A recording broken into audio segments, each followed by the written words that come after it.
ஒருவருடைய பேச்சாற்றல் என்பது உலகத்தையே தன் வசப்படுத்தும் ஒரு வலிமையான கருவி. இதை நான் சொல்லவில்லை. சாணக்கிய நீதியின்படி ஒருவருடைய பேச்சாற்றல் என்பது உலகத்தையே தன் வசப்படுத்தும் ஒரு வலிமையான கருவி. உங்கள் பேச்சால் மற்றவர்களை கவரவும் முடியும், அவர்களை உங்கள் வழிக்கு கொண்டு வரவும் முடியும். சாணக்கியன் கூறும் 7 ரகசிய விதிகள் இதோ உங்களுக்காக. விதி 1: நிதானமாகவும் யோசித்தும் பேசுங்கள். திங்க் பிஃபோர் யூ ஸ்பீக் என்று ஆங்கிலத்தில் சொல்வார்கள். பேசுவதற்கு முன் குறைந்தது 100 முறையாவது சிந்திக்க வேண்டும்.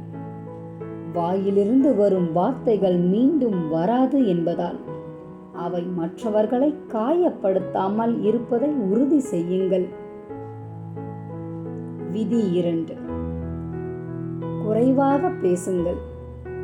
ஸ்பீக் லெஸ், அப்சர்வ் மோர் என்று ஆங்கிலத்தில் சொல்லலாம். அதிகமாக பேசுவதை விட கவனிப்பதில் அதிக கவனம் செலுத்துங்கள். மௌனம் என்பது பலவீனம் அல்ல, அது ஒரு வகையான வலிமை. குறைவாக பேசுபவர்களின் வார்த்தைகளுக்கு எப்பொழுதும் மதிப்பு அதிகம் என்பதை மறந்து விடாதீர்கள். விதி 3: மற்றவர்களின் மொழி மற்றும் உணர்வுகளை புரிந்து பேசுங்கள். ஸ்பீக் தியர் லாங்குவேஜ் என்று ஆங்கிலத்தில் சொல்லலாம்.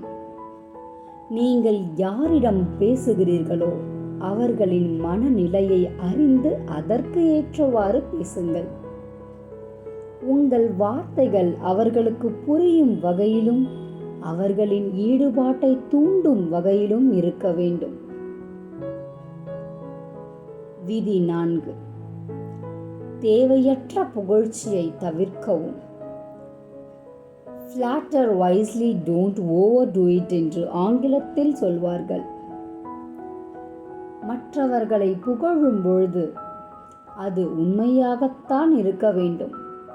அளவுக்கு அதிகமாக புகழ்ச்சி மற்றவர்களுக்கு உங்கள் மீது சந்தேகத்தை ஏற்படுத்தும். எனவே பேச்சில் நம்பகத்தன்மை மிக முக்கியம். விதி 5: ரகசியங்களை ரகசியமாகவே வைத்திருங்கள். கீப் யுவர் சீக்ரெட்ஸ் என்று ஆங்கிலத்தில் சொல்லலாம். உங்கள் பலவீனம் அல்லது முக்கியமான ரகசியங்களை பேச்சின் ஊடே யாரிடமும் பகிர்ந்து கொள்ளாதீர்கள். இது மற்றவர்கள் உங்கள் மீது வைத்திருந்த கண்ணோட்டத்தையே மாற்றிவிடும். எனவே பேச்சில் நிதானமும் இரகசியமும் மிகவும் அவசியம். நினைவில் கொள்ளுங்கள். உங்களுக்கும் பிடிக்கும் என்று நம்பி தொடங்குகிறேன். விதி 6: பிரச்சனைகளுக்கு தீர்வாக பேசுங்கள். பி த சொல்யூஷன் என்று ஆங்கிலத்தில் சொல்லலாம். வெறுமனே பேசிக் கொண்டிருக்காமல் மற்றவர்களின் பிரச்சனைகளுக்கு தீர்வாக உங்கள் கருத்துக்கள் அமைய வேண்டும்.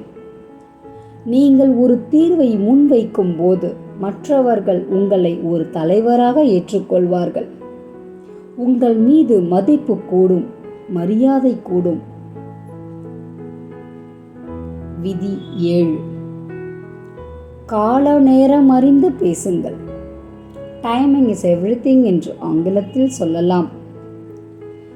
எந்த கருத்தை எப்பொழுது சொல்ல வேண்டும் என்ற தெளிவு இருக்க வேண்டும்.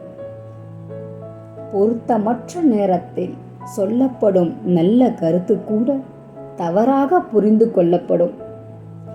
எனவே சரியான நேரத்தை தேர்ந்தெடுத்து அந்த நேரத்தில் பேசுங்கள். நண்பர்களே, இந்த விதிகளை பின்பற்றுவதன் மூலம் சமூகத்தில் உங்களை அனைவரும் கவனிப்பதோடு உங்கள் பேச்சில் மற்றவர்களை எளிதில் ஈர்க்க முடியும். இதில் எனக்கு பிடித்த விதி எண் 6.